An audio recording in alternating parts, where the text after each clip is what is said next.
Biz hozir Imom al-Buxoriy innovatsion muzeydamiz. Bu muzey umumiy 9 ta qismdan tashkil topgan va birinchi qism payg'ambarimiz Muhammad Mustafa sallallohu alayhi va sallamga bag'ishlanadi. Bundan tashqari bu muzeyda innovatsion yondashuvlar juda ham ko'p. Ko'rishimiz mumkin, bu yerda payg'ambarimizning shajaralari ham tasvirlangan va bu yashil rangda, sababi payg'ambarimiz yashil rangni yoqtirganlar. Muzeyda siz tarix va zamonaviylik uyg'unligini bir maskanda ko'rasiz. Bu yerda payg'ambarimiz sollallohu alayhi va sallamning hayot yo'llaridan tortib Imom Buxoriyning yashab o'tgan davri, ustoz va shogirdlari bilan bo'lgan muloqotlari hamda muhaddis merosini bugungi kunda o'rganayotgan mamlakatlar haqida ma'lumotlar, innovatsion texnologiyalar asosida namoyish etilgan.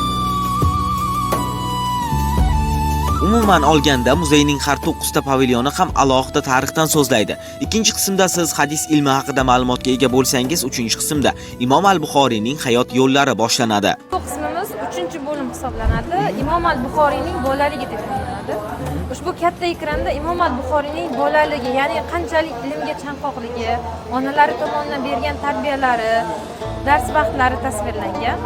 Biroz o'tganimizda esa bu yerda Imom al-Buxoriyning Buxorodagi madrasalardan birida ta'lim olayotgan jarayon tasvirlangan. Muzeyga bir kunning o'zida 3000 dan ortiq ziyoratchilar tashrif buyurayotgani aytiladi. Chipta narxlari mahalliy sayyohlar uchun 50 ming so'm, xorijiy mehmonlar uchun esa 250 ming so'm etib belgilangan. Muzeyni esa to'liq tomosha qilish uchun o'rtacha 1 soat vaqt yetib ortadi. Bu maskanni faqat eksponatlar va boy ilmiy merosi namoyish etadi, balki tashrif buyuruvchilarning bilimini oshirishga ham xizmat qiladi.